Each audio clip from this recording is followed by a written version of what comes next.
അതല്ല വേറെ കൊടുക്കാം ഇവനെ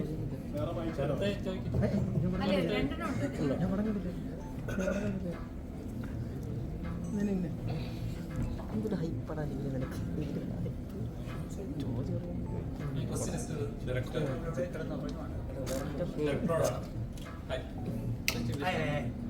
പടം കണ്ടു ഗംഭീരമായിരുന്നു.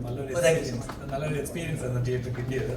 അപ്പം ഇപ്പോൾ ഓൾറെഡി നമ്മളിപ്പോൾ മലയാള സിനിമ വേറെ ഫേസിലൂടെയാണ് പൊയ്ക്കൊണ്ടിരിക്കുന്നത്. ശരിക്കും പറഞ്ഞാൽ ഒരു പുതിയൊരു എക്സ്പീരിയൻസ്, ഒരു എക്സ്പെരിമെന്റൽ ഫിലിം ചെയ്യണമെങ്കിൽ അത് മലയാളത്തിൽ ചെയ്യാം എന്നൊരു ധൈര്യത്തോടെ അതർ സ്റ്റേറ്റിൽ നിന്നും വരുന്നവർ റെക്കമെൻഡ് ചെയ്യുന്നുണ്ട് നമ്മുടെ ഇൻഡസ്ട്രിയെ. അപ്പം ഇത് ഇറങ്ങുന്ന സമയത്ത് ഇതിന്റെ ടീസർ ഇറങ്ങിയപ്പോൾ ഓരോരോ കഥകൾ കേൾക്കുന്നുണ്ട്. ഇതിങ്ങനെയായിരിക്കാം, അങ്ങനെയായിരിക്കാം, ട്രെയിലർ ഇറങ്ങിയപ്പോൾ വേറെ ഗ്രാഫ്, ഇതൊന്നും അല്ലാത്ത ലെവലിൽ സിനിമയിൽ പ്രേക്ഷകൻ എക്സ്പെക്ട് ചെയ്യാത്ത ലെവലിലുള്ള ട്രീറ്റ്മെന്റ് ചെയ്തിട്ടുണ്ട്. അതിന് first of all congratulations. Thank you so much. എന്താണ് ഇങ്ങനെ ഒരു എക്സ്പെരിമെന്റ് ചെയ്യാനുള്ള ഒരു ഇൻസ്പിറേഷൻ എന്തായിരുന്നു? അങ്ങനെയല്ല, എൻ്റെ പ്രീവിയസ് ഫിലിംസിൽ ഇതേപോലത്തെ ചെറിയ ചെറിയ അറ്റംപ്റ്റുകളുണ്ട്. അപ്പം അത് ആൾക്കാരെ അക്സെപ്റ്റ് ചെയ്ത് വന്നിട്ട് എനിക്ക് തോന്നുന്നു അതിൻ്റെ ഒരു കോൺഫിഡൻസ് ആയിരിക്കും. അങ്ങനത്തെ ഒരു സാധനം ചെയ്താൽ അത് വർക്ക് ആവുമായിരിക്കും, ഓഡിയൻസിന് ഇഷ്ടപ്പെടും എന്നൊക്കെ തോന്നുന്നത്. അപ്പോൾ അതിനൊരു പ്രൊഡക്ഷൻ ഹൗസും കൂടെ നമ്മൾ പ്രോപ്പറായിട്ട് സപ്പോർട്ട് ചെയ്യുമ്പോഴത്തേക്കും വീൽ നെയിൽ ഇറ്റ്, നമുക്കത് നെയിൽ ചെയ്യാൻ പറ്റും എന്നുള്ളൊരു സംഭവം. പിന്നെ എനിക്ക് തോന്നുന്നു വീണ്ടും ഇങ്ങനത്തെ വർക്കുകൾ കാണുമ്പോഴത്തേക്കും നമ്മളോട് സഹകരിക്കുന്ന ആർട്ടിസ്റ്റുകൾക്കും അവരുടെ എക്സ്പെരിമെൻറ്റുകളും അല്ലെങ്കിൽ അവരുടെ അറ്റംപ്റ്റുകളും ഒക്കെ എഫേർട്ടുകളും ഒക്കെ ഇതിൽ ഇൻവെസ്റ്റ് ചെയ്യാൻ തോന്നും. അപ്പോൾ എല്ലാം കൂടെ ചേർന്ന് വരുമ്പോഴത്തേക്കും ഒരു നല്ലൊരു പരിപാടിയായിട്ടത് എൻഡ് ചെയ്തു. ഒരു മിനിറ്റ് ആ മ്യൂസിക് ഒന്ന് ഓഫ് ആക്കാം. ഗ്രൗണ്ട്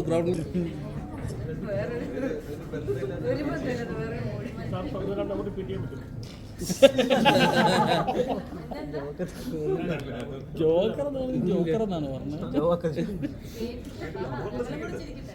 നിങ്ങൾ പറഞ്ഞാൽ രണ്ടാമത് പറയാൻ പറ്റുന്ന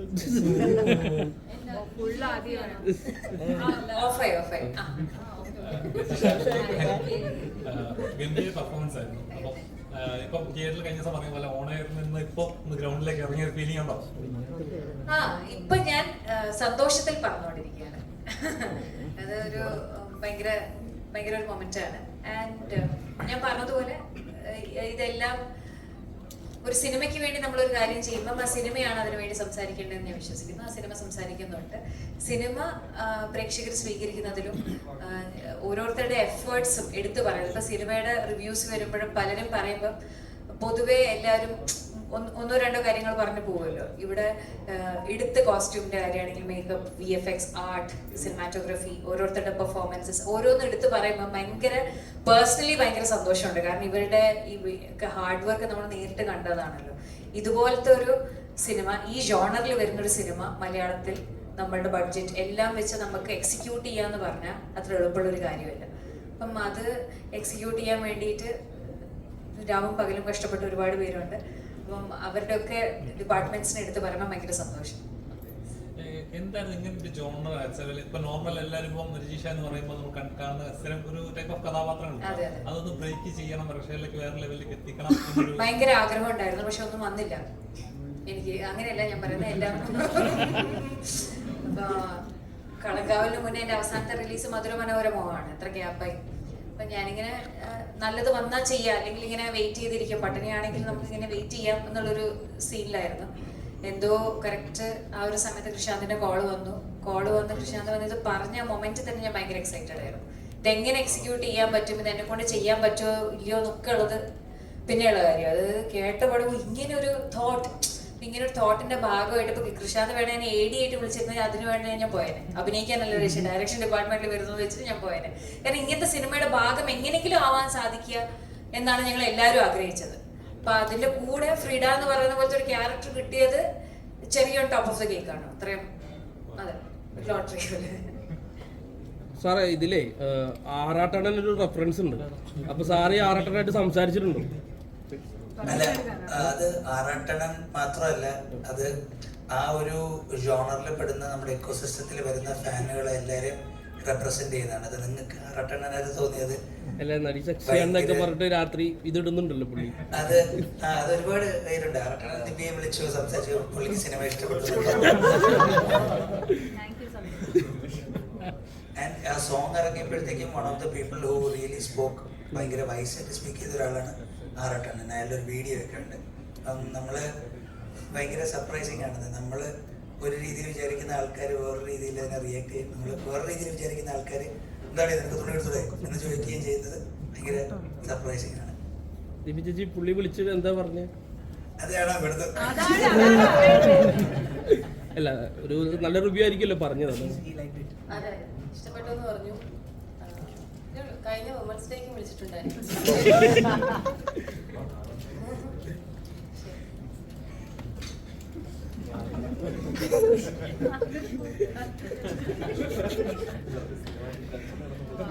ഈ ആറാട്ടണനെ പോലെ തന്നെ ഒരുപാട് ആൾക്കാരത് കണ്ടിട്ടുണ്ട്. ഇപ്പം ദിലീപേട്ടന്റെ ഒരു വാക്ക് അതിൽ ഉപയോഗിക്കുന്നുണ്ടായി. അപ്പൊ അത് പിന്നീട് ചർച്ചയാവുന്ന അങ്ങനെ എന്തെങ്കിലും പേടിയോ എന്തെങ്കിലും ഉണ്ടായിട്ടുണ്ടോ? അല്ല, അതൊരു ആന്റി ദിലീപ് സ്റ്റേറ്റ്മെന്റ് ഒന്നുമല്ല. ഞാൻ പറയുന്നത് ആൾക്കൂട്ട മീഡിയ വിചാരണ കാണിക്കുന്ന ഒരു സാധനമാണ്. അപ്പം വായി തോന്നിയെ വിളിച്ച് പറയല്ലേ ചേട്ടാന്നും അത് പറയുമ്പോഴത്തേക്കും നമ്മള് ദിലീപേട്ടന്റെ ക്രൈമോ അല്ലെങ്കിൽ ക്രൈം ചെയ്തിട്ടുണ്ടോന്നോ അതിനൊക്കെ ആ ക്വസ്റ്റ്യനൊക്കെ കോടതിയുടെയും ഇതിനൊക്കെ വിട്ടിലും but the media is really surrounding a person who is accused. അപ്പം അതിൻ്റെ ഒരു റെഫറൻസ് ആണ്. അപ്പോൾ അത് പെട്ടെന്ന് നമുക്ക് ആ ഒരു മീഡിയ ഹോണ്ട് ചെയ്യുന്ന ഒരു സാധനം കാണിക്കാൻ പറ്റുന്നത്. അപ്പോൾ ഇതൊരു എക്കോസിസ്റ്റത്തിനെ കുറിച്ച് പറയുന്നതാണ്, ഒരു റിയാലിറ്റിയുടെ എക്കോസിസ്റ്റത്തിന്. അതിൻ്റെ അകത്ത് ഇതെല്ലാം വരുന്നുള്ളതാണ്. അപ്പം as a documentation of our times ഇതിനെക്കുറിച്ചൊക്കെ റെഫർ ചെയ്ത് പോവാം. അതിനെ നമ്മൾ ഭയക്കേണ്ടതില്ല എന്നാണ് വിചാരിക്കുന്നത്. സിനിമ കണ്ടിറങ്ങിയ എല്ലാവരോടും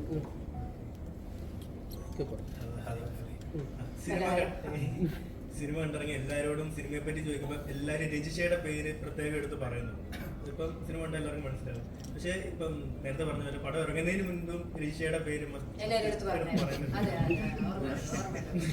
ഓക്കെ. അപ്പം അത്തരത്തിലുള്ള ഒരു കോൺഫിഡൻസ് ഉണ്ടായിരുന്നു. അതായത് ഇപ്പം ഈ ട്രോൾസ് അല്ലെങ്കിൽ മീൻസ് ഒക്കെ വരുമ്പോൾ പോലും പടം ഇറങ്ങട്ടെ, പടം ഇറങ്ങി കഴിഞ്ഞാൽ നിങ്ങൾ ഇതെല്ലാം മാറ്റി പറയും, അല്ലെങ്കിൽ അത്തരത്തിലുള്ള ഒരു കോൺഫിഡൻസ് അന്നേരം ഉണ്ടായിരുന്നു, അല്ലെങ്കിൽ ഇപ്പം എങ്ങനെയാണ് ഫീൽ ചെയ്യുന്നത്? അത് സിനിമയിലുള്ള കോൺഫിഡൻസ് ആണ്, അല്ലാതെ എനിക്ക് എൻ്റെ മറ്റേ അങ്ങനത്തെ പരിപാടിയല്ല. അത് സിനിമയിൽ, കാരണം നമുക്കറിയാലോ നമ്മളിത് എന്തിനാ ചെയ്തത്, സിനിമയ്ക്ക് ഇതിൻ്റെ ആവശ്യം എങ്ങനെയാണ് ഏതാണെന്ന് എനിക്കറിയാലോ. ഞാനതിന് മുന്നേ എന്ത് പറഞ്ഞാലും പോയിന്റ്ലെസ് ആണ്. അത് പിന്നെ വ്യാഖ്യാനിക്കപ്പെടും, അതിൽ കുറെ സാധനം വരും, പിന്നെ അതിൽ വരും, പിന്നെ അത് എന്തിനാ അങ്ങനെ തോന്നിയിട്ടില്ല. കാരണം എനിക്കറിയാം ഇപ്പൊ 27 വളരെ പെട്ടെന്ന് സിനിമ വരുന്ന അറിയാമായിരുന്നല്ലോ. അപ്പം വന്നു, ഇനിയിപ്പൊ ഞാൻ റിയാക്ട് ചെയ്ത ആവശ്യം വന്നില്ല.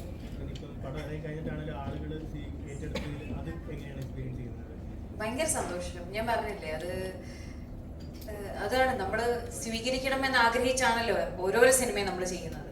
അപ്പം അത് സ്വീകരിക്കപ്പെടുമ്പോഴാണ് ഇതിന്റെ ഒരു പരിസമാപ്തി ഭയങ്കര നന്നായിട്ട് പോകുന്നത്. ഇതിനാണ് നമ്മൾ എവറി ഡേ, ആർട്ടിസ്റ്റ് ആണെങ്കിലും ടെക്നീഷ്യൻ ആണെങ്കിലും നമ്മൾ ഈ ജോലിക്ക് ഇറങ്ങി തിരിച്ച് പണിയെടുക്കുന്നത് അൾട്ടിമേറ്റ്ലി ഓഡിയൻസിന് നമ്മൾ ചെയ്യുന്ന സിനിമ ഇഷ്ടമാവണമെന്ന് വിചാരിച്ചിട്ടാണ്. അതാണ് പ്രൈമറി. അത് കഴിഞ്ഞിട്ടേ ഉള്ളൂ ഇതിൽ വരുന്ന ബാക്കി പണമാണെങ്കിലും ഫെയിം ആണെങ്കിലും നമ്മുടെ എന്തൊക്കെയാണെങ്കിലും. പ്രൈമറി എന്ന് പറഞ്ഞാൽ നമുക്ക് സിനിമ പ്രേക്ഷകൻ സ്വീകരിക്കുക എന്നുള്ളതാണ്. അത് സ്വീകരിക്കപ്പെടുന്ന മൊമെന്റ് ആണ് നമ്മളെ സംബന്ധിച്ച് ഏറ്റവും കൂടുതൽ എക്സ്ട്രസ് കിട്ടുന്നുണ്ടായിരുന്നു.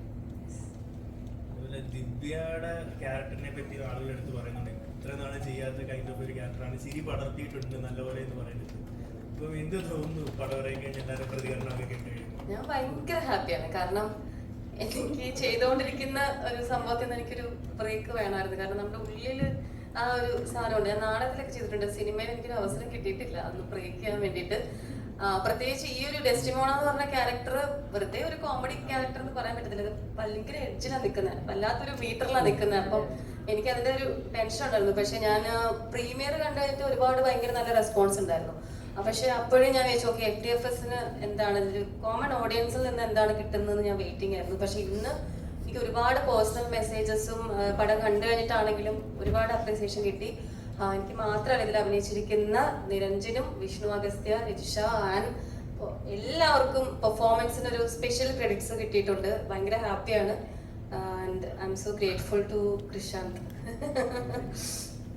ദിവ്യയുടെ അതേപോലെ ഇപ്പൊ കണ്ടു കഴിഞ്ഞ കൂട്ടുകാരികളായാലും പറഞ്ഞത് ദിവ്യയുടെ കാലിബർ ഇതൊന്നുമല്ല, ഇനി നിങ്ങൾ കാണാൻ കിടക്കുന്നുള്ളൂ എന്ന് പറയണ്ടായി.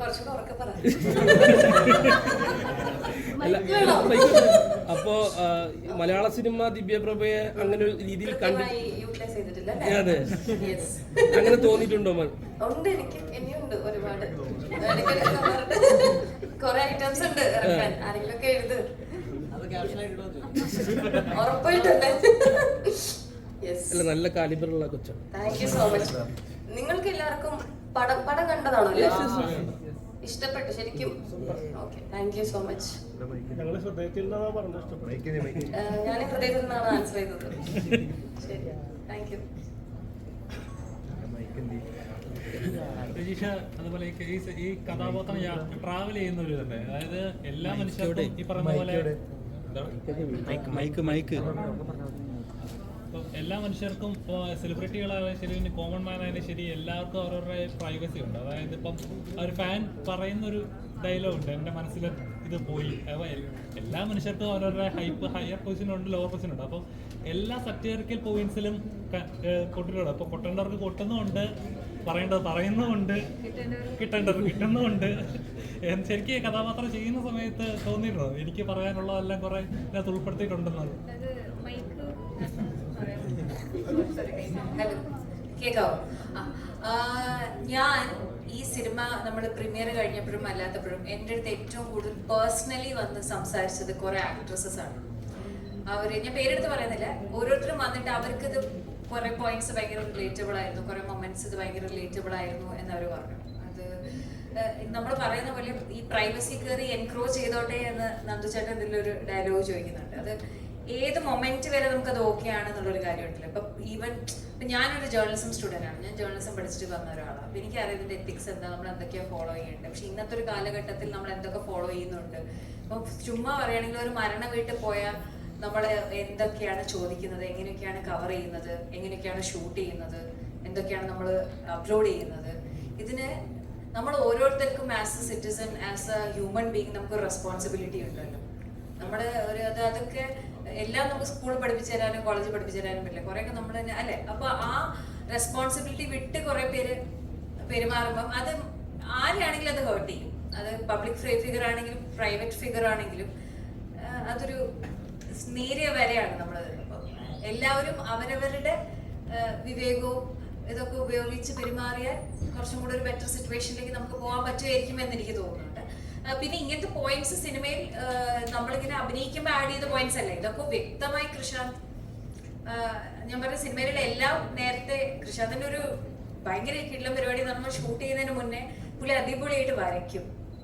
അപ്പൊ എല്ലാത്തിനെ കുറിച്ചും നല്ല രീതിയിലുള്ള സ്കെച്ച് ബോർഡ്സും സ്റ്റോറി ബോർഡ്സും ഭയങ്കരമായിട്ടുള്ള ഒരു പ്രിപ്പറേഷൻ അതിന്റെ പുറകെയുണ്ട്. അപ്പൊ എനിക്ക് തോന്നുന്നു ടെക്നിക്കൽ ഡിപ്പാർട്ട്മെന്റിൽ വർക്ക് ചെയ്യുന്ന എല്ലാവർക്കും അത് ഭയങ്കര എളുപ്പമാണ്.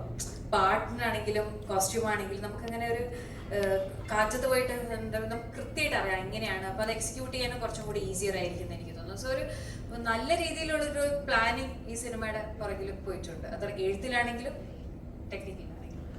ശരിക്കും പറഞ്ഞാൽ ആ ക്ലൈമാക്സ് കണ്ട സമയത്ത് ശരിക്കും ഗംഭീരമായിട്ട് ഒരു ഫ്രസ്ട്രേഷൻ അങ്ങനെ തീർത്ത് ഇതാക്കുന്ന ഒരു ഫീലിംഗ് ഉണ്ടല്ലോ, അതെല്ലാം കൂടെ ബാരിയറെല്ലാം ബ്രേക്ക് ചെയ്ത് ചെയ്യുന്ന ഒരു അവസ്ഥ. അപ്പം ശരിക്കും ഇങ്ങനെ ഫീൽ ചെയ്തു. അപ്പം ശരിക്കും പറഞ്ഞാൽ നമ്മുടെ സൊസൈറ്റിയുടെ അതിപ്പം ടെക്നോളജി അഡ്വാൻസ്ഡ് ആയിക്കൊണ്ടിരിക്കും. ഇപ്പം നല്ല ഇനി എങ്ങോട്ടാ പോകുന്നത് പോലും അറിയത്തില്ല, അത്ര അഡ്വാൻസ് ആയിക്കൊണ്ടിരിക്കും. അപ്പം ശരിക്കും ഇതിനൊരു ബാരിയർ വേണ്ടതാണ് അല്ലെങ്കിൽ വേണം എന്ന് കരുതുന്നുണ്ടോ? അത് നമ്മളായിട്ട് തന്നെ തീരുമാനിക്കണം. ഞാൻ അതാ പറയുന്നത്. ഇപ്പൊ നമ്മള് ചില സിറ്റുവേഷനിലേക്ക് വന്നാൽ നമ്മൾ എപ്പോഴും എല്ലാവരും ഇങ്ങനെ പഴിചാരിക്കൊണ്ടിരിക്കുവാണല്ലോ. അത് ഗവൺമെന്റ് ചെയ്തില്ല, ഇത് അവര് ചെയ്തില്ല, ഇത് ഇവര് ചെയ്തില്ല. എപ്പോഴും ഒരു തേർഡ് പേഴ്സണിലോട്ട് ഈ ബ്ലെയിം ഇടാൻ നമുക്കൊരു ടെൻഡൻസി ഉണ്ട് മനുഷ്യർക്ക് എന്ന് എനിക്ക് തോന്നുന്നു. നമ്മളായിട്ട് എന്താ ചെയ്യുന്നത്? ഇപ്പം നമ്മളൊന്നുമില്ല, റോഡിൽ കൂടെ പോകുമ്പോൾ എന്തോരം പേര് വേസ്റ്റ് ചുമ്മാ എടുത്ത് കളയുന്നത്. ഇതൊക്കെ ഞാൻ പറഞ്ഞൊരു ബേസിക് നമുക്കായിട്ടൊരു മാറ്റം വരുന്നുണ്ട്. അപ്പം ഞാൻ ചെയ്യുന്ന എൻ്റെ ജോലി ഇതാണെങ്കിൽ, അഭിനയമാണെങ്കിൽ ഇതിൽ ഞാൻ എന്തൊക്കെ എത്തിക്സ് എനിക്ക് ഫോളോ ചെയ്യണം, മീഡിയ ആണ് എന്തൊക്കെ ഫോളോ ചെയ്യണം. അപ്പൊ അത് നമ്മളായിട്ട് തന്നെ കണ്ടുപിടിക്കണം. അതിന് അല്ലാതെ നമുക്കൊരു ഗൈഡ് ലൈൻസ് ഒന്നും കൊണ്ടുവരാൻ ബുദ്ധിമുട്ടായിരിക്കും എന്ന് എനിക്ക് തോന്നുന്നു. വിഷ്ണു ഹായ്. പടത്തില് ഒരു ഫസ്റ്റ് ഹാഫ് കഴിഞ്ഞിട്ട് സെക്കൻഡ് ഹാഫിലോട്ട് കയറുന്ന പിന്നെ സ്കോറിംഗ് ആണ്. എങ്ങനെയുണ്ടായിരുന്നു കഥ? നമ്മുടെ നോർമൽ ഒരു ക്ലാസിക് കോർട്ട് ഡ്രാമ സീനുകളൊക്കെ ആണെങ്കിൽ ഒരു വക്കീലൊക്കെ വന്നിട്ട് മാസ് ഡയലോഗുകളൊക്കെ അടിച്ച് വേറെ തീപ്പൊരി ഉണ്ടാക്കുന്നത്, ഇതൊരു ഫ്യൂച്ചറിസ്റ്റിക് സാധനം ഇങ്ങനെ ലെവലിലേക്ക് എങ്ങനെ ഉണ്ടായിരുന്നു ഇങ്ങനെ സ്ക്രിപ്റ്റ് ചെയ്യുന്ന സമയത്ത്, ഇങ്ങനെ ഒരു അഡ്വാൻസ്ഡ് ആയിട്ട് കേൾക്കുന്ന സമയത്ത്? അല്ല, ഇത് 2046 എന്ന് പറയുമ്പോൾ ഉറപ്പായിട്ടും ഫിലിം മേക്കറിന്റെ തലക്കകത്തിരിക്കുന്ന ഇമാജിനേഷനാണ് അവിടുത്തെ എല്ലാ പ്ലേയും. അപ്പോൾ എനിക്ക് തോന്നുന്നു നമുക്കൊരു വക്കീലിന്റെ കഥാപാത്രം കിട്ടുക, നമുക്ക് എന്തൊക്കെ ചെയ്യാൻ പറ്റും, എന്തൊക്കെ ചെയ്താലും അതിലൊരു ഡെക്കറും നമുക്ക് കീപ്പ് ചെയ്യേണ്ടതായിട്ട് വരും. ഇത്രയും ക്രേസി ആയിട്ട് ഇത്രയും കാഷ്വൽ ആയിട്ട് ഒരു ഒരു ഒരു ഒരു കോർട്ട് ഇനി ജീവിതത്തിൽ അഭിനയിക്കാനും പറ്റില്ല. അപ്പൊ അതുകൊണ്ട് അല്ലേ, അപ്പൊ അതുകൊണ്ട് തന്നെ ഇത് എപ്പോഴും ഭയങ്കര സ്പെഷ്യലാണ്, ഫണ്ണാണ്. ഡെഫിനറ്റ്ലി ഇപ്പൊ താങ്കൾ തന്നെ നേരത്തെ പറഞ്ഞു, അതായത് മറ്റ് സ്ഥലങ്ങളിൽ നിന്ന് ഇവിടെ എന്തുകൊണ്ട് എക്സ്പെരിമെന്റൽ സിനിമ വരുന്നു എന്ന് ചോദിച്ചു കഴിഞ്ഞാൽ ഇവിടുത്തെ ഓഡിയൻസ് അക്സെപ്റ്റ് ചെയ്യുന്നുണ്ടോ, മനസ്സിലായോ? വേറെ ഒന്നുമല്ല, അതിന്റെ വേറെ മാജിക് വേറെ ഒന്നുമില്ല. ബാക്കിയുള്ള എല്ലാ ഇൻഡസ്ട്രിയിൽ നിന്നിട്ട് എക്കോ എന്തുകൊണ്ട് ഹിറ്റായി എന്നൊക്കെ ചോദിക്കുന്ന സമയത്ത് നമ്മുടെ ഓഡിയൻസ് എടുത്തു, അത് അവര് വേറെ മനുഷ്യനോട് പറഞ്ഞു, അയാൾ പോയി കണ്ടു. അതുകൊണ്ടാണ് അത് സക്സസ്ഫുൾ ആവുന്നതും നെക്സ്റ്റ് വരുന്നൊരു ഫിലിം മേക്കറിന് വീണ്ടും അത് എക്സ്പെരിമെന്റ് ചെയ്യാനോ അല്ലെങ്കിൽ ഇങ്ങനെ ട്രൈ ചെയ്യാം, ഇങ്ങനെ ഒരു കഥ അവരോട് പറഞ്ഞു നോക്കാം എന്ന് തോന്നുന്നത് അങ്ങനെ ഒരു അവരുണ്ടായതുകൊണ്ടാണ്. അപ്പോൾ ആ അവരിൽ തന്നെ പ്രതീക്ഷിച്ചാണ് ഈ സിനിമയും നമ്മൾ മുന്നോട്ട് വെച്ചേക്കുന്നത്. ഡെഫിനറ്റ്ലി യങ് ആയിട്ടുള്ള ക്രൗഡ് ഇത് ഏതെങ്കിലും രീതിയിൽ കണക്ട് ചെയ്യപ്പെടുമെന്ന് വിശ്വസിക്കുന്നു.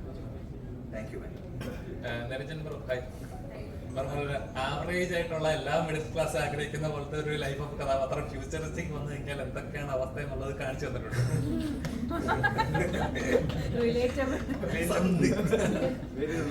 ഇവിടുന്ന് ടൈം ട്രാവൽ ചെയ്ത് പോയ ഓരോരുത്തരാണ് വളരെ റിലേറ്റബിൾ. എങ്ങനെ ഉണ്ടായിരുന്നു അത്? നമ്മൾ ഇതിനു മുമ്പ് ഗഗനചാരിയായിരുന്നു പറഞ്ഞ എടുത്തിട്ട് ഒരു സൈഫൈ അല്ലെങ്കിൽ കോമിക് ആയിട്ടുള്ള ഒരു പടം എന്ന് പറയുമ്പോൾ അത് ബ്രേക്ക് ചെയ്ത് പ്രേക്ഷകരിലേക്ക് അത് എത്തിക്കാന്ന് പറയുന്ന ഒരു ചെറിയൊരു കാര്യമല്ല. അപ്പോൾ ഈ സ്ക്രിപ്റ്റ് കേട്ട സമയത്ത് ഇതിന് ഒരുപാട് പോസിബിലിറ്റി ഉണ്ട്. ഇതിന്റെ പോസിബിലിറ്റി എന്ന് പറയുന്നത് ഇമാജിനേഷൻ ആണ് ഇതിന്റെ പോസിബിലിറ്റി. എത്രത്തോളം ഇമാജിൻ ചെയ്യാൻ അത്രയും പോസിബിലിറ്റീസ് കൂടിക്കൊണ്ടിരിക്കും. അപ്പം എങ്ങനെ ഉണ്ടായിരുന്നു നിങ്ങളുടെ ഇത് കേട്ട സമയത്ത്? ഭയങ്കര ഞെട്ടി അത്. അപ്പം പിന്നെ ആ ഒരു ബഡ്ജറ്റിലും ആ ഒരു നമ്മുടെ ഒരു ഇതില് നമുക്കുണ്ടാകുന്ന വാരിയസിലൊക്കെ ഇത് ഷൂട്ട് ചെയ്യാൻ പറ്റുന്ന ഒരു ഡയറക്ടറാണ്. അപ്പൊ എനിക്ക് അറിയായിരുന്നു ഇത് ഇങ്ങനെയൊക്കെ എത്തിച്ചേരുന്നുള്ളത്. അപ്പം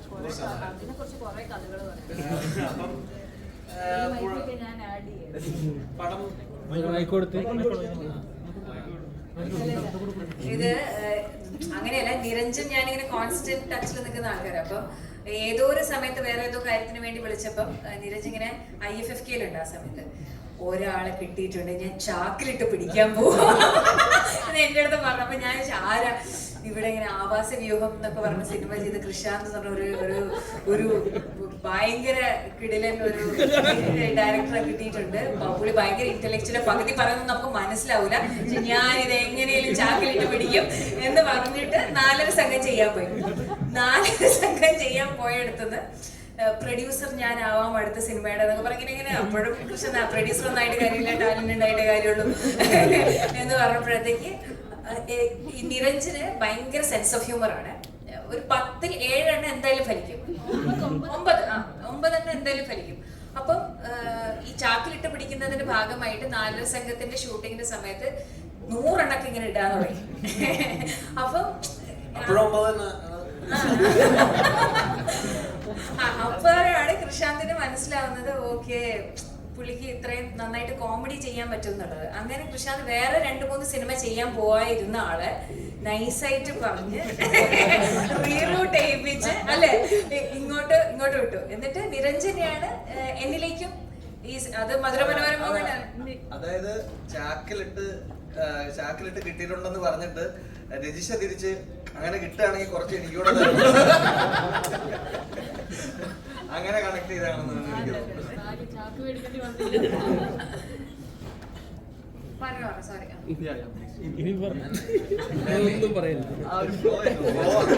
അല്ല പക്ഷെ അതെന്തൊരു കിടിലൻ പരിപാടിയാണ്. നിരഞ്ജ് അങ്ങനെ ചെയ്തുകൊണ്ട് Niranj got A brilliant character അല്ലേ. അപ്പൊ നമ്മളൊക്കെ കുറച്ച് ചാക്കും കൊണ്ട് അത് വേറെ കേസാണ്.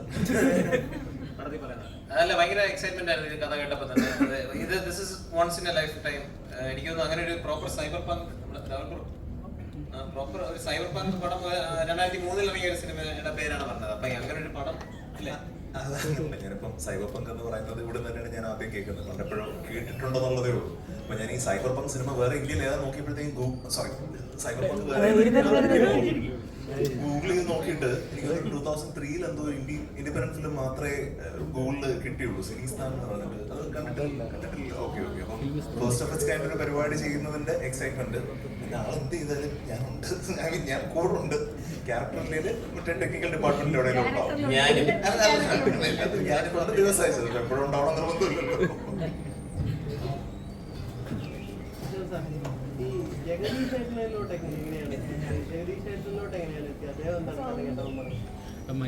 മൈക്ക് കൊടുക്കും. ജഗദീഷ് ഏട്ടനിലോട്ട് എങ്ങനെയാണ് എത്തിപ്പെട്ടത്? ഈ ജഗദീഷ് ഏട്ടനിലോട്ട് എങ്ങനെയാണ് എത്തിപ്പെട്ടത്? അദ്ദേഹം എന്താണ് പറഞ്ഞത്? കഥ കേട്ടപ്പോ ജഗദീഷ് സാറിൽ ഞാൻ പുരുഷപ്രായത്തിന് വേണ്ടിയാണ് റീച്ച് ഔട്ട് ആദ്യം ചെയ്തത്. അപ്പം എനിക്ക് ഈ വാസ് വെരി പോസിറ്റീവ്. പുരുഷപ്രായത്തിലും 4.5 ആക്ച്വലും ഇതിലെനിക്ക് ജഗദീഷ് സാറിൻ്റെ ഞാൻ കുറച്ചുകൂടെ ഓപ്പൺ ആയിട്ട് സാർ ഇതിൻ്റെ അകത്ത് 3 ക്യാരക്ടേഴ്സ് ഉണ്ട്. You can choose whichever you want according to നിങ്ങൾക്ക് എത്ര ഡേറ്റ് ഉണ്ട് അതിനനുസരിച്ച് നിങ്ങൾക്ക് ചൂസ് ചെയ്യാമെന്ന് പറഞ്ഞു. അപ്പോൾ എനിക്ക് തോന്നുന്നു ജഗദീഷ് സാറാണെങ്കിൽ പറഞ്ഞ് പോലീസ് ക്യാരക്ടർ ആകുമ്പോഴത്തേക്ക് എപ്പോഴും കുറെ കൂടെയൊക്കെ ഇൻട്രസ്റ്റിംഗ് ആയിട്ട് ചെയ്യാൻ കാണും. പിന്നെ പുള്ളിക്ക് ആ ഒരു ടൈപ്പിലെ പോലീസുകാരൻ എന്ന് പറയുന്നത് എന്ന് വെച്ച് കഴിഞ്ഞാൽ ഇയാളെ ഡീസൻ്റ് ആണോ എന്ന് നമുക്ക് സംശയം തോന്നി. പക്ഷെ ഭയങ്കര ഡീസൻ്റ് ആണ്.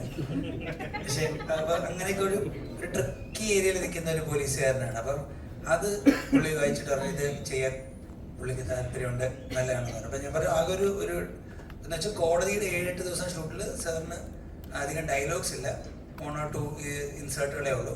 അതാണ് ട്രിക്കി. ബാക്കി അപ്പം അങ്ങനെയാണ് ജഗദീഷ് സാർ എത്തിയത്. ഹലോ സാറേ, ഇപ്പൊ മിക്കവാറും ഈ ലൊക്കേഷനുകളിലൊക്കെ ചെല്ലുന്ന സമയത്ത് മാക്സിമം 1-2 സീനൊക്കെ ആയിരിക്കും ഒരു ദിവസം ഫുള്ള് ഷൂട്ട് ചെയ്യുന്നത്. ഈ പിന്നെ ഇവിടെ തമ്പലത്തൊക്കെ നടന്ന ഷൂട്ടിംഗ് ലൊക്കേഷനിൽ അവിടെ മേഡം കാറിൽ വരുന്ന സീനും പിന്നെ മലയാളി മാമൻ സംസാരിക്കുന്ന സീനും അങ്ങനെ കുറെ സീന് പടപടാന്ന് എടുത്തുപോയി. അതിനകത്ത് ആ കാറിൽ വരുന്ന ആ സീനകത്തൊക്കെ ആണെന്നുണ്ടെങ്കിൽ പോപ്പറൊക്കെ ഉപയോഗിക്കുന്നുണ്ട്. അപ്പൊ ആ പോപ്പർ വീണ് കഴിഞ്ഞാൽ റീടേക്ക് പോയി കഴിഞ്ഞാൽ ഇതെല്ലാം വൃത്തിയാക്കണം. അപ്പൊ ഞങ്ങളൊക്കെ ഇരുന്ന് ആലോചിച്ച് ഇത് പോപ്പർ വീണ് കഴിഞ്ഞാൽ റീടേക്കിന് പോയി കഴിഞ്ഞാൽ എന്ത് ചെയ്യുന്നുള്ളൂ. അപ്പൊ അത്രയും ജൂനിയർ ആർട്ടിസ്റ്റുകളൊക്കെ വളരെ ആത്മാർത്ഥമായിട്ട് ആ ടീമിനോടൊപ്പം നിന്ന് ആ ഒരു എക്സ്പീരിയൻസ് ഞങ്ങൾ ഞെട്ടിപ്പോയി. കാരണം ഈ ക്രൗഡിനെ വെച്ചിട്ട് എത്ര സീന് എടുത്തെന്ന് ചോദിച്ച് കുറെ സീൻ എടുത്തു തോന്നുന്നു ആ ദിവസം. സാധാരണ 1-2 സീന് ഒരു ദിവസം എടുക്കത്തുള്ളൂ. അപ്പോ ആ ഒരു എക്സ്പീരിയൻസ് ഒന്ന് ഷെയർ ചെയ്യാൻ പറ്റുമോ? അത് ഫസ്റ്റ് ഓഫ് ഓൾ നമുക്ക് ഡയറക്ടറിന് നല്ലൊരു ചീഫ് അസോസിയേറ്റ് വേണം. ചീഫ് അസോസിയേറ്റിന് 2 നല്ല അസിസ്റ്റൻസ് വേണം. സെയിം വിത്ത് സിനിമാറ്റോഗ്രാഫർ, സെയിം വിത്ത് ആർട്ട് ഡയറക്ടർ, സെയിം വിത്ത് കോസ്റ്റ്യൂം ഡിസൈനർ. അപ്പം നമുക്ക് ബേസിക്കലി ഇത് മാനേജ് ചെയ്യുമ്പോഴത്തേക്ക് ഈ ഐഡിയ അങ്ങ് അറ്റം വരെ എത്തുമോ എന്നുള്ളത് ചൈനീസ് വിസ്പർ പോലെ ഇത് അവസാനം അവിടെ എത്തൂല. അതാണ് മിക്കവാറും പറ്റുന്നത്. എന്ന് വെച്ച് കഴിഞ്ഞാൽ ആ വണ്ടി എടുത്ത് മാറ്റിയിട് എന്ന് പറയുമ്പോഴത്തേക്ക് വണ്ടി തന്നെയാണോ മാറ്റിയിടുന്നത് നമുക്ക് സംശയം വരും. അതങ്ങനെ എത്തുന്നില്ല മെസ്സേജ്. അപ്പം ഇത് നമ്മൾ കുറച്ച് പ്രാവശ്യം വർക്ക് ചെയ്യുമ്പോഴത്തേക്കും ഈ ഒരു കമ്മ്യൂണിക്കേഷൻ ക്ലിയർ ആവും.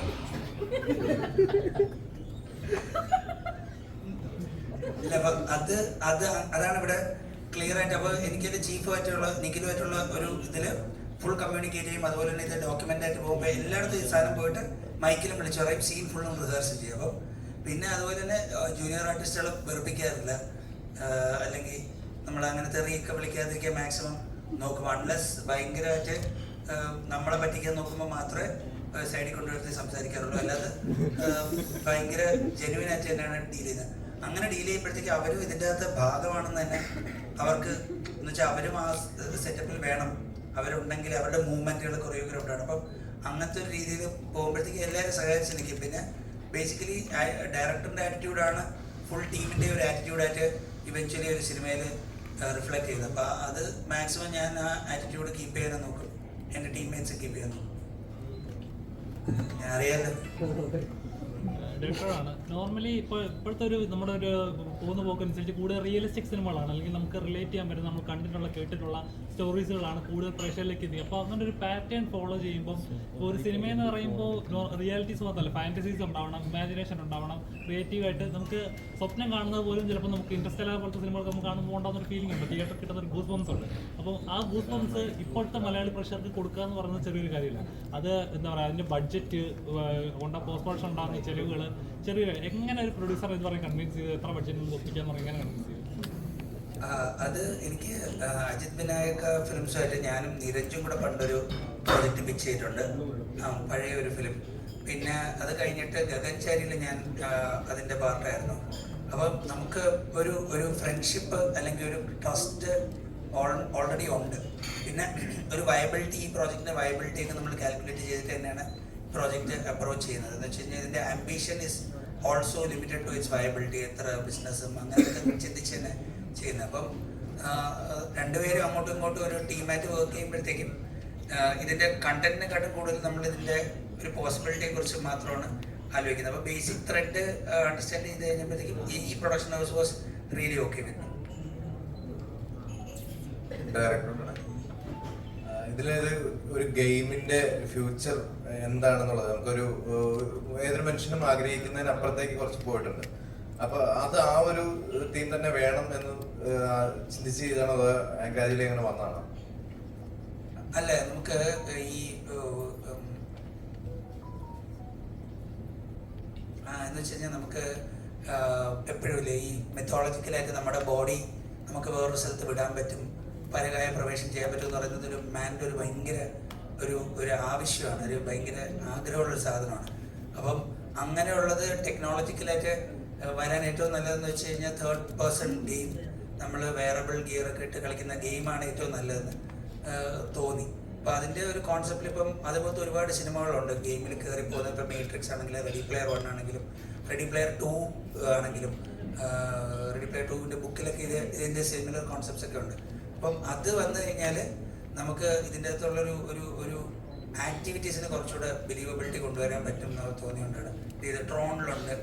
അപ്പം പിന്നെ ഒരു ഫ്യൂച്ചറിസ്റ്റിക് ജോണറിൽ നമ്മൾ ഇങ്ങനത്തെ എക്സ്പ്ലോർ ഒക്കെ ചെയ്യാൻ പറ്റുന്ന ഒരു സിമുലേറ്റീവ് ഫിക്ഷൻ എന്നൊക്കെ പറയും ഇതിൻ്റെ ഒരു ജോണറുണ്ട്. അപ്പം അത് മലയാളത്തിൽ ചെയ്യാൻ പറ്റുന്നതൊക്കെ ഭയങ്കര ഇതാണ്. ആ വേർഡ് എനിക്ക് സിമുലേറ്റീവ് ഫിക്ഷൻ എന്ന് പറയുന്നത് അരുൺ ചന്തുവാണ്. എനിക്കത് അറിഞ്ഞൂടാ. ഞാൻ ഇതൊരു കഥ അരുണിൻ്റെ അടുത്ത് എപ്പോഴും ഒപ്പിച്ചത് പറഞ്ഞു നിങ്ങൾ സിമുലേറ്റീവ് ഫിക്ഷൻ ആണല്ലോ ചെയ്യുന്നത്. അപ്പം ഞാൻ പിന്നെ ഞാൻ ചാറ്റ് ജിപിടിയിലൊക്കെ ഇട്ട് ഞാൻ പിന്നെ സിമുലേറ്റീവ് ഫിക്ഷൻ്റെ ആളായി. സാറേ, അതുപോലെ തന്നെ നമ്മളിപ്പോ ഇടയ്ക്കിടയ്ക്ക് പോലീസ് റൗണ്ട് കിട്ടുന്നത് കാണിക്കുന്നുണ്ട്. അതായത് അതും 2046 നമ്മുടെ ബൊലേറോ തന്നെയാണെന്നുള്ളതൊരു അപ്പൊ അത് സ്ക്വാഡാണ്. അപ്പൊ യഥാർത്ഥത്തിൽ പക്ഷെ ഫ്ലൈ ചെയ്യുന്നത് ഫ്ലൈയിങ് സ്ക്വാഡ് എന്ന് പറഞ്ഞാൽ ഫ്ലൈയിങ് സ്ക്വാഡ് അല്ല, ബൊലേറോ തന്നെ വേണം, അല്ലെങ്കിൽ ആ ഒരു ഡ്രോൺ വെച്ച് ചെയ്യാം എന്നുള്ള രീതിയിലൊക്കെ ചിന്തിക്കാം. ഇത്രയും ചിന്തിച്ച ആൾക്ക് അതെന്തുകൊണ്ട് അത്രയും പുറകോട്ട് പോകാൻ ഈ റെട്രോ ഫ്യൂച്ചറിസം എന്ന് പറയുന്ന ഒരു കോൺസെപ്റ്റും കൂടെ ഇതിൻ്റെ അകത്തുണ്ട്. അപ്പോൾ റെട്രോ ഫ്യൂച്ചറിസം എന്ന് പറഞ്ഞാൽ 80s വന്നേക്കുന്ന സൈഫൈ ഫിലിംസിൽ ഉള്ള അതേ ടെക്നോളജി ഫ്യൂച്ചറിസ്റ്റിക് ആയിട്ട് യൂസ് ചെയ്യുന്ന ഒരു ട്രെൻഡ്, അതൊരു ഹോളിവുഡൻ ട്രെൻഡാണ്. അപ്പം നമ്മുടെ റെട്രോ ഫ്യൂച്ചറിസം എന്ന് പറഞ്ഞു കഴിഞ്ഞാൽ നമ്മുടെ ബൊളേറോയും സുമോയും ഒക്കെ പറക്കുന്നതും പഴയ ആംബുലൻസുകളും അങ്ങനെയുള്ള ഒരു, അതുപോലെ തന്നെ ഇപ്പോൾ വാട്ടർ കൂളറൊക്കെ നമ്മൾ കണ്ടു കഴിഞ്ഞാൽ നമ്മുടെ വീട്ടിലിരിക്കുന്ന വാട്ടർ കൂളർ വീട്ടിൽ സ്ക്വയറായി സർക്കിൾ ആയിക്കൊണ്ടിരിക്കുകയാണ് നമ്മുടെ വീട്ടിൽ. അപ്പം അതൊരു ആപ്പിളിൻ്റെയൊക്കെ ഡിസൈൻ ഐഡിയയാണ് നമ്മുടെ വീട്ടിലൊക്കെ എല്ലാ ഡിസൈൻ സാധനങ്ങളും ഫോളോ ചെയ്യുന്നത്. പക്ഷേ റെട്രോ ഫ്യൂച്ചേഴ്സ് ആണെങ്കിൽ എല്ലാം സ്ക്വയറുകളാണ്, ബോക്സ് ഒക്കെയാണ്. എന്ന് വെച്ചാൽ അഴുക്ക ഡിസൈനാണ്. അത് ആ ഡിസൈൻ സാധനം വന്നിട്ടുണ്ട്. അപ്പോൾ ഇത് ഭയങ്കര രസമുള്ളൊരു ശ്രീജിത്ത് റെട്രോ ഫ്യൂച്ചേഴ്സ് ഒന്നും ബ്രീഫ് ചെയ്യുമോ? ഇത് നമ്മുടെ പണ്ടത്തെ CRT TV-യിലൊക്കെ ടച്ച് സ്ക്രീനൊക്കെ വന്നാൽ എങ്ങനെയായിരിക്കും, ആ ഒരു ഐറ്റമാണ് ഇലക്ട്രോ ഫ്യൂച്ചറിസം നമ്മൾ ഉദ്ദേശിക്കുന്നത്. അപ്പോൾ ആ ഒരു കൺസെപ്റ്റ് നമ്മൾ ഇതിലോട്ടും ഡയറക്റ്റ് ആയിട്ട് കൊണ്ടുവരാനായിട്ട് മാക്സിമം ശ്രമിച്ചിട്ടുണ്ട്. അത് നോർമലി ഒരു സ്കാനർ ആണെങ്കിൽ അതിലൊരു മഞ്ഞ ലേസറും കൂടെ അടിച്ചു വിടും, ആ ഒരു സെറ്റപ്പ്. മാക്സിമം വർക്കൗട്ട് എല്ലാവർക്കും ആയിട്ടുണ്ടെന്നാണ് വിശ്വാസം. അപ്പോൾ നമ്മൾ ക്യാമറാസ് നോക്കുമ്പോഴത്തേക്ക് കൈ ഇങ്ങനെ പിടിച്ചുകൊണ്ട് നിൽക്കുന്ന ക്യാമറാസ് ഒന്നും ഐഡിയലി നമ്മുടെ ഒരു ഡെവലപ്മെന്റ് അനുസരിച്ച് ഫ്യൂച്ചറിൽ കാണത്തില്ല. ദേ വോണ്ട് ബി ക്യാമറാസ്. നമുക്ക് എവിടെ നിന്നും ഇങ്ങനെ കൈവച്ച് വരച്ചെടുക്കാൻ പറ്റും, ജനറേറ്റഡ് ഇമേജസ് ആയിരിക്കും. പക്ഷെ നമുക്ക് ഈ പഴയ ക്യാമറ പിടിച്ചുകൊണ്ട് നിൽക്കുന്ന പോലത്തെ സൂപ്പർ ഹീറ്റ് അങ്ങനെയൊക്കെയുള്ള ക്യാമറാസ് ഒക്കെ ഡിസൈൻ ചെയ്ത്, അപ്പോൾ കുറച്ചൊരു റെട്രോ സാധനം കൂടെ ഇടയ്ക്ക് വരും. ഈ കേബിൾസ് ഒക്കെ വെച്ചേക്കുന്നതൊക്കെ അല്ലേ, RCA കേബിൾസ് ഒന്നും ഇപ്പോഴത്തെ ഡിവൈസസിലൊന്നും വെക്കില്ല. അപ്പോൾ അത് ദാരിദ്ര്യമല്ല, അത് ഒരു റെട്രോ ഫീച്ചറിസത്തിന്റെ ഭാഗമാണ്, ഇതൊരു കോൺസെപ്റ്റാണ്.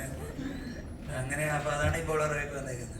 എന്തുകൊണ്ടാണ് ക്ലൈമാക്സിൽ പ്രേക്ഷകന് ചിന്തിക്കാൻ വേണ്ടിയിട്ടാണോ അങ്ങനെ ഒരു അവസാനം അങ്ങനെ കൊണ്ട് കൊടുത്തിരിക്കുന്നത്? എനിക്ക് വേണമെങ്കിൽ അങ്ങനെ തന്നെ വേണമെങ്കിൽ നമുക്ക് എൻഡ് ചെയ്യാൻ പറ്റുമായിരുന്നു. പക്ഷേ 2 രീതിയിൽ അല്ല 3 രീതിയിൽ ഇത് പ്രേക്ഷകന് ചിന്തിക്കാവുന്ന ലെവലിലാണ് എൻഡ് ചെയ്തിരിക്കുന്നത്. അങ്ങനെ പ്രേക്ഷകനെ കൺഫ്യൂസ് ചെയ്യിക്കാം എന്നുള്ളതുകൊണ്ടാണോ? അല്ല, എനിക്കിതിൽ ഈ 3 രീതി ഞാൻ ഷൂട്ട് ചെയ്ത് വെച്ചിരുന്നു. എന്നിട്ട് I was not sure whether I want to put it. അപ്പോൾ ഞാൻ എക്കോ സിനിമ ഉണ്ട്. അപ്പോൾ എക്കോ സിനിമ ഉണ്ടപ്പോൾ അതിലൊക്കെ ഓപ്പൺ എൻഡിങ് വന്നിട്ട് ഓഡിയൻസ് അക്സെപ്റ്റ് ഒക്കെ ചെയ്തു. അപ്പം അതെനിക്കൊരു കോൺഫിഡൻസ് തന്നു. ദാറ്റ് ഞാനും ഓപ്പണായിട്ട് വെക്കാം, ഇതിൻ്റെ അകത്ത് ആൾക്കാർക്ക് ഓരോ മീനിങ് കിട്ടുമെന്ന്. അപ്പോൾ എനിക്കത് I am grateful to those filmmakers for being courageous. ഒരാളുടെ കറേജ് വേറൊരാളുടെ എടുക്കും, അങ്ങനെ എല്ലാവരും എടുക്കും. അപ്പോൾ എനിക്ക് ആ കറേജ് അവരെ നിന്നാണ് കിട്ടിയത്. സാർ, ഇതിൻ്റെ എഴുത്ത് വരുമ്പോൾ ഇതിൽ കോമഡികൾ കംപ്ലീറ്റ് അപ്ഡേറ്റഡ് ആയിട്ടുള്ള കാര്യങ്ങളാണ്, ഡയലോഗ്സ് ഒക്കെ. അതൊക്കെ എങ്ങനെ ഓഡിയൻസ് അക്സെപ്റ്റ്, കാരണം സാധാരണക്കാർക്ക് പെട്ടെന്ന് അത് മനസ്സിലാവുന്നില്ല. പക്ഷെ തിയേറ്ററിൽ കണ്ടപ്പോൾ വിഷ്ണുവിന് മനസ്സിലായി. പക്ഷെ അത് എത്രയും ഡെപ്ത് ആയിട്ടാണോ എഴുതിയത്, സമയമെടുത്ത് എഴുതിയതാണോ അതോ അത്രയ്ക്ക് ക്ലാരിറ്റി എങ്ങനെ വന്നുള്ളതാണ്. പിന്നെ സുരേഷ് കൃഷ്ണ എന്ന് പറയുന്ന ആളുടെ ഒരു കഥാപാത്രം ഭയങ്കര അടിപൊളിയായിരുന്നു. അത് ജഗദീഷ് ഏട്ടൻ. ഇവർ രണ്ടുപേരെയും ഇത്ര സീനിയറായ ആക്ടേഴ്സ് ഇവരൊപ്പം അഭിനയിക്കുമ്പോൾ മുളച്ചു നിൽക്കേണ്ട ഒരു സംഭവങ്ങളായിരുന്നു. പക്ഷെ അതൊക്കെ അടിപൊളിയായിരുന്നു. അതൊക്കെ എങ്ങനെയാണ് ആ എഴുത്തിന്റെ ഒരു കാര്യം, ആ ഡയലോഗ്സ് എങ്ങനെ അത് വർക്ക്ഔട്ട് ചെയ്തത് എന്നുള്ളതാണ്. ഡയലോഗ്സിന് സ്ട്രക്ചർ ഉണ്ട്. പിന്നെ നമ്മുടെ ആർട്ടിസ്റ്റ് നമ്മളെല്ലാവരും കൂടെ ഇരുന്നിട്ട് വീണ്ടും വർക്ക് ചെയ്യും. ഞാൻ നിരഞ്ജും കൂടെ ഫസ്റ്റ് ഡ്രാഫ്റ്റിൽ വർക്ക് ചെയ്തു. അപ്പോൾ കുറേ ജോക്സുകൾ വർക്ക് ചെയ്തു. പിന്നെ ഞാൻ നിരഞ്ജൻ, വിഷ്ണു, രാഹുൽ, ശ്രീനാഥ് എന്ന് പറഞ്ഞാൽ നമ്മൾ വീണ്ടും ആ ഡയലോഗിൽ നിന്ന് വർക്ക് ചെയ്തു. പിന്നെ രജിഷ വന്നു, നമ്മളെല്ലാവരും കൂടെ ഒത്തിരുന്ന് വർക്ക് ചെയ്തു. പിന്നെ നമ്മൾ റിഹേഴ്സ് ചെയ്തു. എന്നിട്ട് ആ റിഹേഴ്സൽ ചെയ്ത ഡയലോഗ്സ് വീണ്ടും എടുത്ത് പിന്നെ ഇത്രയും ഡയലോഗ്സ് വെച്ചിട്ട് വരുമ്പോഴത്തേക്കും ഈ നല്ല എക്സ്പീരിയൻസ് ഉള്ള ആർട്ടിസ്റ്റിന് ഇതിൻ്റെ ഇടയിൽ എൻ്റെ അടുത്ത് ജഗദീഷ് സാർ പറയുന്നുണ്ട് പിന്നെ നോൺ AC ജയിൽ. അപ്പോൾ അത് ഭയങ്കര ഫണ്ണിയാണെന്ന് ഞാനത് ആലോചിച്ചില്ല. അപ്പോൾ അത് സാർ എന്നെ ഞാൻ ഡയലോഗ് പറഞ്ഞപ്പോഴത്തേക്ക് ഐ ഹാവ് സംതിങ് ഹിയർ, ഞാനൊരു സാധനം പറയാം പറഞ്ഞിട്ട് നോൺ AC ചെയ്യുന്നത്. ഞാൻ ക്യാമറയുടെ ബാക്കി ഞാൻ അതൊരു ഭയങ്കര ഫണ്ണിയാണ്. അപ്പോൾ അങ്ങനെ ഈ ആർട്ടിസ്റ്റിന് തന്നെ ഇത്രയും സ്പെക്ക് കിട്ടുമ്പോഴത്തേക്ക് ആർട്ടിസ്റ്റ് അവരുടെ ഒരു ചെറിയൊരു സ്ട്രോക്ക് കൂടെ അതിൽ ആഡ് ചെയ്യും. ചിലപ്പോൾ ആ സ്ട്രോക്ക് ആയിരിക്കും ചിരിക്കുന്നത്, ഓഡിയൻസിന് കണക്ട് ചെയ്യുന്നത്. അതെ, കോടതിയാണോ അണ്ടി ഓഫീസാണോ എന്ന് ജഗദീഷ് സാർ ചോദിക്കുന്നുണ്ട്. എനിക്കത് ഒട്ടും ഫണ്ണി അല്ലായിരുന്നു കേട്ടോ.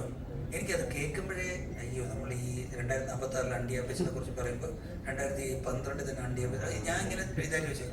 പക്ഷെ ഞാനിത് എഡിറ്റ് ചെയ്തുകൊണ്ടിരുന്നപ്പോൾ ആരൊക്കെയോ വന്ന് ഇത് കണ്ട് ചിരിക്കുന്നുണ്ടായിരുന്നു. ഞാൻ let me keep the faith അത് വെച്ചു. അത് നല്ല ചിരി കിട്ടുന്നുണ്ട്. അപ്പം രജിഷ വിജയ് പിന്നെ ഈ പറയുന്ന പ്രഭയുടെ കോമഡികളൊക്കെ ഇവർ രണ്ടുപേരുടെ കോമ്പോ ഭയങ്കര രസമായിരുന്നു. പക്ഷെ ഇവർ രണ്ടുപേരും ഒരുമിച്ചൊരു സിനിമയിൽ വന്നിട്ടില്ല. പക്ഷെ അത് പരീക്ഷണമായിരുന്നു. പിന്നെ അതുപോലെ തന്നെ നിരഞ്ജൻ, ഇവരുടെയൊക്കെ ഈ പറയുന്ന 3 വ്യത്യസ്തമായിട്ടൊരു കാര്യങ്ങൾ ചെയ്തിട്ടുള്ളതിനു. അപ്പോൾ ഇവരുടെ ഇതിലേക്ക് എങ്ങനെ ഇവരെങ്ങനെ ചൂസ് ചെയ്യാനുള്ള കാരണം? എന്റെ കഥ ഓൾറെഡി അറിഞ്ഞു. അല്ല, ഞാൻ പറഞ്ഞത് വേറൊന്നല്ല. ഇപ്പോൾ ഐറ്റം ഡാൻസ് എന്ന് പറഞ്ഞ സംഭവം വന്നിരുന്നു. അപ്പൊ അത് അക്സെപ്റ്റ് ചെയ്യുക എന്നുള്ളതാണ് ഫസ്റ്റ്.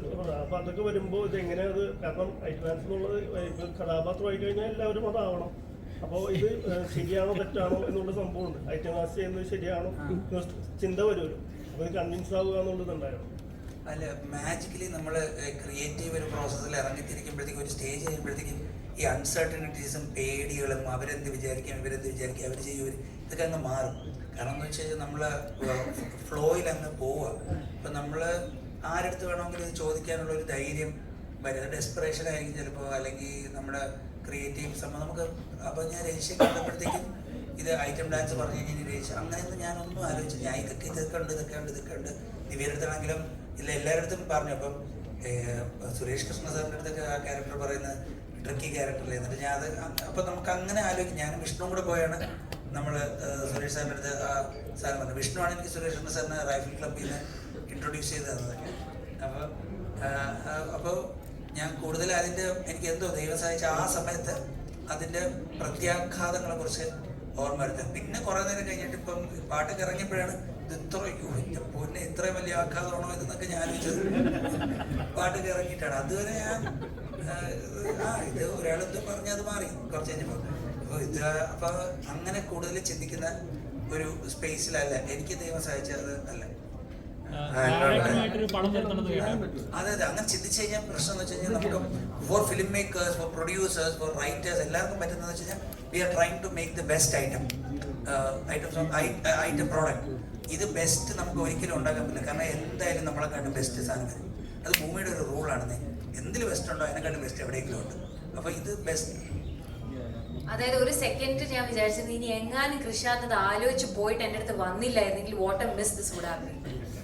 അല്ല, എനിക്ക് role of a life time എനിക്ക് മിസ്സായി പോകാൻ. So thankfully he did not. And courageous film makers, normally ഒരു ഫിലിം മേക്കേഴ്സ് അങ്ങനെ ഒന്നും, കാരണം നമ്മളവിടെ ആക്ടേഴ്സ് ആയിരിക്കുമ്പം പുറമേ ഉള്ള ആൾക്കാർക്ക് നമ്മുടെ മുഖം എപ്പോഴും പുറത്തു വരുമ്പോൾ തോന്നുന്നു നമുക്ക് കൂടുതൽ ഏജൻസി ഉണ്ട്. ഇല്ല, നമുക്ക് ഏജൻസി ഇല്ല. കാരണം ഞങ്ങൾ ഇത് ഒരു നമ്മുടെ മുഖം സ്ക്രീനിൽ വരണമെങ്കിൽ ഒരാൾ കഥ എഴുതണം, ഒരു സംവിധായകൻ അത് ഡിസൈഡ് ചെയ്യണം, ആ സംവിധായകൻ്റെ എഴുത്തുകാരൻ്റെ മനസ്സിൽ നമ്മളുടെ മുഖം വരണം, നമ്മൾ അപ്രോച്ച് ചെയ്യാൻ തോന്നണം. ഇത് നമ്മളുടെ അടുത്ത് വന്നാലല്ലേ നമുക്കത് സെലക്ട് ചെയ്യാൻ പറ്റുള്ളൂ. ഇപ്പം നേരത്തെ എൻ്റെ അടുത്ത് ചോദിച്ചതുപോലെ ഞാൻ ചെയ്ത് വെച്ചിരിക്കുന്ന എൻ്റെ മുന്നേ ഉള്ള ക്യാരക്ടേഴ്സ് വെച്ചിട്ട് ഇപ്പം എൻ്റെ ഫ്രണ്ട്സ് തന്നെ എൻ്റെ അടുത്ത് ചോദിച്ചു എങ്ങനെയെന്നാലും കൃഷാന്ത് തോട്ട് ഓഫ് യു, രജിനെ കുറിച്ച് ആലോചിച്ചല്ലോ. അതിൽ ഞാൻ ഭയങ്കര ഗ്രേറ്റ്ഫുൾ ആണ്.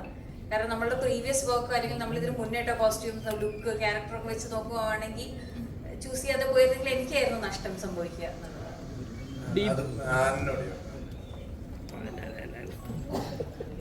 ഈ സിനിമയിലെ കഥാപാത്രം എന്ന് പറഞ്ഞു കഴിഞ്ഞാല് ഒരു ഹസ്ബൻഡ് ആൻഡ് വൈഫ് പിരിഞ്ഞിരിക്കുമ്പോഴും അവർ തമ്മിൽ വളരെ നന്നായിട്ട് പെരുമാറുന്ന രണ്ട് കഥാപാത്രങ്ങളായിട്ടാണ് വരുന്നത്. അതിനകത്ത് നമുക്കിപ്പം എത്രയാണെങ്കിലും പിരിഞ്ഞു കഴിയുമ്പം അതിനകത്ത് വരുന്ന ചില തോട്ടുകൾ ഉണ്ടാവുമല്ലോ. അപ്പൊ അത് ശരിക്കും ഒരു മനുഷ്യന്റെ ഇതിലേക്ക് വരുമ്പോൾ അത് മായ്ച്ചു കളയാന്ന് പറയുന്നത് അത്ര എളുപ്പമൊന്നുമല്ല. പക്ഷെ അത് വളരെ റിയലിസ്റ്റിക് ആയിട്ട് അവതരിപ്പിച്ചു. അപ്പൊ അതിനു വേണ്ടിയിട്ട് എന്താ ശരിക്കും ചെയ്തത്? കാരണം വെച്ചാൽ നമ്മൾ ആ രണ്ട് സാധനവും വേണം താനും, എന്നാലും അത് മറ്റുള്ളവർക്ക് മനസ്സിലാവുകയും ചെയ്തത്. അപ്പൊ അതൊരു ആ ഒരു രീതിയിൽ എന്താ എങ്ങനെ എടുത്തത്? ഞാനൊന്നും ചെയ്തില്ല. മുടി വെട്ടി കൃഷ്ണത് കണ്ടപ്പോ തന്നെ പറഞ്ഞു, ആദ്യം തന്നെ പറഞ്ഞു ഇതാണ് look. I was very excited. പടത്തിന് വേണ്ടി അങ്ങനെയൊക്കെ ചെയ്യാൻ പറ്റുന്നത് തന്നെ. പിന്നെ Krishand, I am a fan of Krishand's films. അപ്പം അതിലൊരു ഭാഗമാകാൻ പറ്റിയത് തന്നെ വലിയ കാര്യം. വിത്ത് ഇങ്ങനെ ഒരു ഭയങ്കര interesting cast, interesting story. So it was fun. അതുപോലെ തന്നെ ഒരു ജയിലിലേക്ക് കയറി വരുമ്പോ കാണാനാണെന്ന് കരുതി അത് കഴിഞ്ഞ് കുറ്റവാളിയാണ് എന്തിനാണ് വരുന്നതെന്നുള്ളത് മനസ്സിലായപ്പോ നല്ലൊരു ചിരി ഉണ്ടായിരുന്നു. ശരിക്കും അത് ആ ഒരു സാധനമൊക്കെ ചെയ്യുമ്പം എന്തായിരുന്നു മനസ്സിലുണ്ടായിരുന്നത്? പക്ഷെ അത് പറയുന്നതായിരുന്നു ചെയ്യുന്നു. പിന്നെ ഐ തിങ്ക് നിരഞ്ജന്റെ കൂടെ എനിക്ക് കുറച്ചും കൂടെ ചെയ്യാണ് നിരഞ്ജനോടാണ്. ആൻഡ് അങ്ങോട്ട് റിയാക്ട് ചെയ്ത് കൊടുത്താൽ മതി, പുള്ളിക്കാരൻ ചെയ്തോളൂ. അപ്പം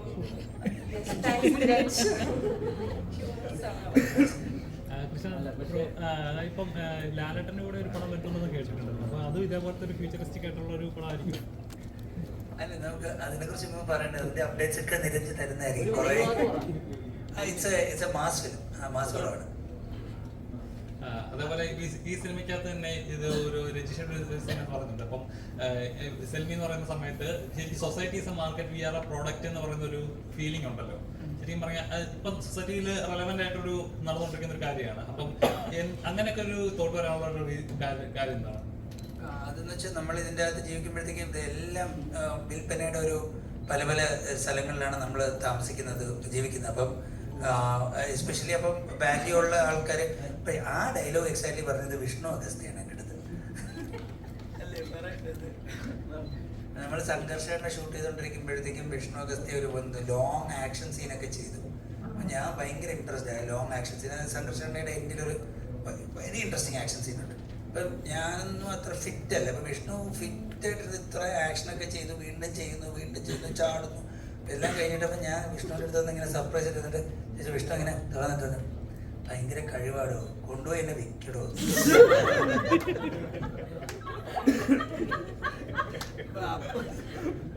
ഞാൻ നോക്കുമ്പോഴത്തേക്കും that is very true.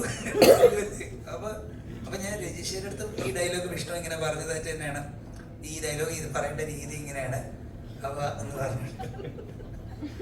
Rajisha ശരിക്കും അങ്ങനെ ഡയലോഗ് പറഞ്ഞ സമയത്ത് എങ്ങനെയാണ് ഫീൽ ചെയ്തിരുന്നത്? അതായത് ശരിക്കും സൊസൈറ്റി റെലവെന്റ് ആയിട്ടുള്ളത് നടക്കുന്ന ഹിന്ദി കൂടെ ഇട്ടേ ഉള്ളൂ. അതെ, അല്ല, അത് ഭയങ്കര റെലവെന്റ് ആണല്ലോ. എല്ലാം വിൽക്കാൻ വേണ്ടി നമ്മൾ ക്രിയേറ്റ് ചെയ്യുന്ന പ്രോഡക്ട്സ് ആണല്ലോ. So yes. പക്ഷെ എനിക്ക് വിഷ്ണുവേട്ടന്റെ കറക്റ്റ് മോഡുലേഷൻ പറഞ്ഞതുകൊണ്ട് കുറച്ചും കൂടെ അടിപൊളിയായത്. സാറേ, ഡയറക്ടർ ഒരു സെക്കൻഡ് പാർട്ടിന്റെ ഒരു സാധ്യതയും കൂടെ ഉണ്ടല്ലോ. അപ്പൊ ഒരു ഭാവിയിൽ ഒരു KCU ഒക്കെ പ്രതീക്ഷിക്കാമോ?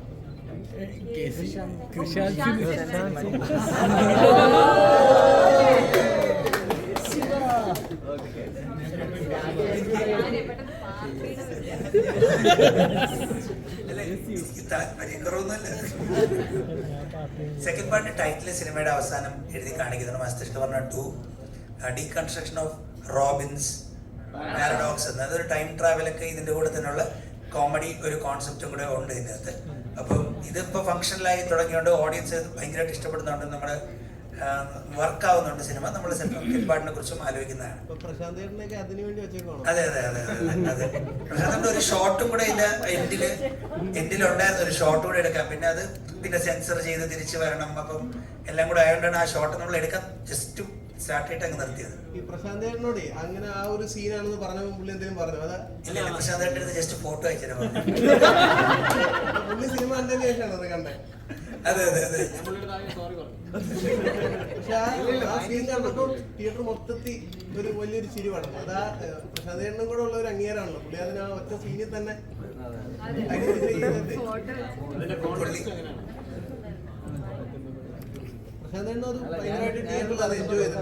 ഞാനിത് പറഞ്ഞപ്പോ പ്രശാന്ത് ചേട്ടൻ പറഞ്ഞ നീ ഇത് വേറെ എവിടെ പോയി പറയരുത്, പിന്നെ ഇനി ഡയറക്ടേഴ്സ് എന്റെ ഫോട്ടോ മാത്രമേ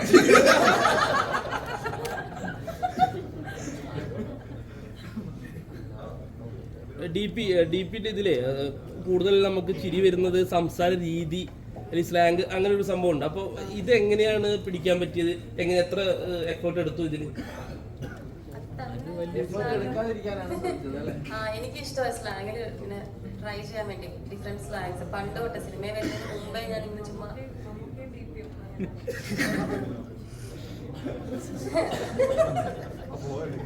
ഫ്ലോയും പോയി അല്ല അപ്പൊ അല്ല അത്രേ അപ്പൊ അത് തുഷാദിന് ഓക്കെ ആയിരുന്നത്. പിന്നെ എനിക്ക് ഭയങ്കര ടെൻഷൻ ഉണ്ടായിരുന്നു ഈ സ്ലാങ് ഒക്കെ സൂക്ഷിച്ച് കൈകാര്യം ചെയ്യണത്. പക്ഷെ ട്രിവാൻഡ്രത്തുള്ള ആൾക്കാർ വന്നിട്ട് അത് ഭയങ്കര രസമുണ്ടെന്നൊക്കെ പറഞ്ഞപ്പോ ഹാപ്പിയായി. അതെ അതെ. ഏതെങ്കിലും ഒരു വാക്ക് പറയാം? നിങ്ങൾക്ക് ഓർമ്മയുണ്ടോ ഏതെങ്കിലും ഡയലോഗ്? കാലത്തിലുള്ളതല്ലേ തവിയിൽ വരത്തുള്ളത്. ജഡ്ജിനെ വിളിക്കുന്ന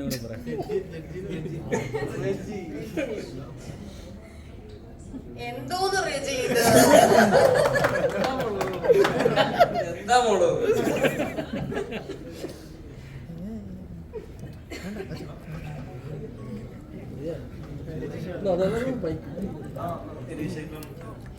ബൈസൺ എന്ന് പറഞ്ഞ സിനിമ ഐ ഹോപ്പ് രേഷയുടെ ലൈഫിൽ തന്നെ കരിയറിൽ തന്നെ ഒരു ബ്രേക്ക് ചെയ്തിട്ടുള്ള പടമാണ്. അത് മാത്രമല്ല ഇപ്പൊ പടം നോക്കിക്കഴിഞ്ഞാൽ അതിൽ നായികയല്ല, പക്ഷെ നായികയെക്കാളിലും സ്കോർ ചെയ്തിട്ടാണ് പെർഫോം ചെയ്യാൻ ഉള്ള സ്പേസ് ഉള്ള ഒരു പടമാണ്.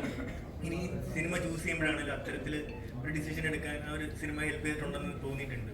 അപ്പൊ ബൈസൺ ഇറങ്ങിയതിന് ശേഷമുള്ള രേഷയ്ക്ക് ഉണ്ടായ മാറ്റങ്ങൾ എന്തൊക്കെയാണ്? എനിക്കല്ലേ നമ്മുടെ ഈ സിനിമയിലെ നായിക എന്ന് പറയുന്ന കോൺസെപ്റ്റ് എപ്പോഴും നായകന്റെ റൊമാൻറ്റിക് പെയറിനെയാണ് നമ്മൾ എപ്പോഴും മനസ്സിൽ വിചാരിക്കുന്നത്.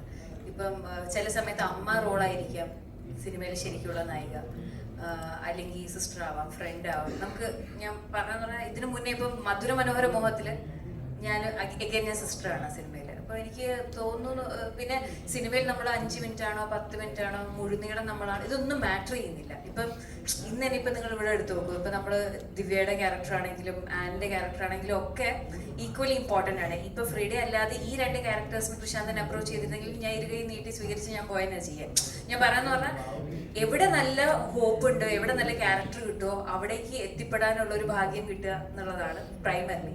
പിന്നെ ബൈസൺ സക്സസ്ഫുൾ ആയി എന്നുള്ളത് എനിക്ക് ഭയങ്കര സന്തോഷം തരുന്നൊരു കാര്യമാണ്. കാരണം ഞാൻ തമിഴിലാകെ കുറച്ച് സിനിമകളെ ചെയ്തിട്ടുള്ളൂ. അപ്പോൾ ഏത് സിനിമ നമ്മൾ ചെയ്യുമ്പം ആ സിനിമ വർക്കാവോ ഇപ്പം ഭയങ്കര സന്തോഷമാണല്ലോ. അതുപോലെ തന്നെ ഇപ്പം ഇന്ന് മസ്തിഷ്ക കാരണം ഇവിടെ നല്ല റിവ്യൂസ് കിട്ടുമ്പോൾ ഭയങ്കര സന്തോഷം.